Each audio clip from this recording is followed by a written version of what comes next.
it feels like a personal story. Is this based on true events, or if you can tell us a little bit about the inception of the movie?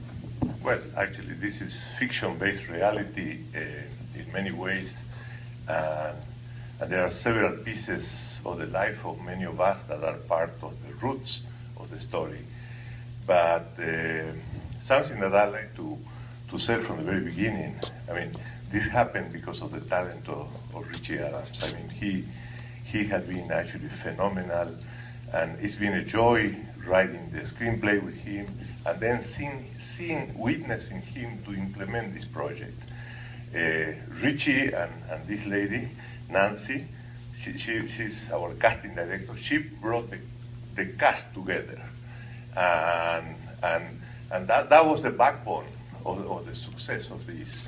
But I really want to put on the spot Richie Adams, and I want to thank you, Richie, for the extraordinary job that you did. And it was so rewarding to see every day in New Orleans the talent of Joaquim.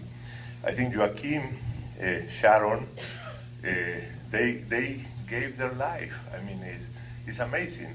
They began working very early until very late. This is an independently made film, and Joaquim, there's a poet, Walt Whitman, who said that we convinced by our presence, and the presence of Joaquim and the ability as an actor.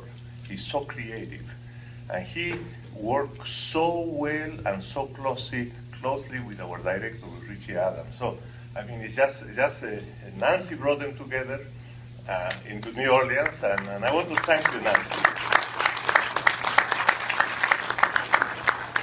If we could maybe hear from the cast, and just in your experience in working with Richie, and were you guys rehearsing it all going into this, or what was the production like for you all? Well, good night. Thank you for being here.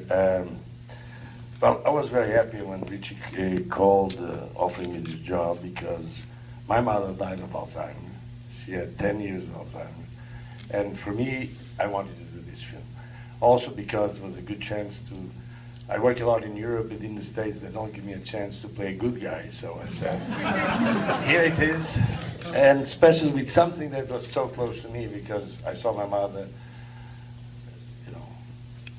getting worse and worse for 10 years, because she died at the age of 87. And Janu, Alice, that played Vida, is going through this with her mother. I mean, not with Alzheimer's, but with dementia. So a lot of us had something, to do with this. Me and Richie, we got together. We were with Janu, and we worked for quite a while on we read and read. We changed things. We tried to make it close to us, and this is the first time I've seen it, so I'm a little emotional about it, because it made me think a lot about my mother. Well, it's such a beautiful film, and for you guys worked with so many directors, both on big screen, small screen. What was it like working with him as a first-time director? How do you put your trust in someone who's working for the first time? I remember talking to Richie. I was shooting another film at the time, and I'll never forget the call. He was scouting the field that we see young Alvaro in, and I could tell from his authentic understanding of the heart that people had to be able to bring to this, that this was a passion project. He was doing it in his own backyard with someone that he'd spent so much time with. I'm married to a physician who's also in research, and I know that type of personality has a focus and a dedication that will exceed most expectations. So Richie had a partner in him, and they were creating this from something that was about love, not about the marketplace. And for me, that was worth joining forces with. And I'm so delighted and moved by what I saw. Congratulations. It is beautiful. Yeah. I mean, Nicolas Bazan, before starting and during the film, he was always present. And it was very important because, I mean, he's one of the great specialist in Alzheimer's. Pierluigi, that is in the film, that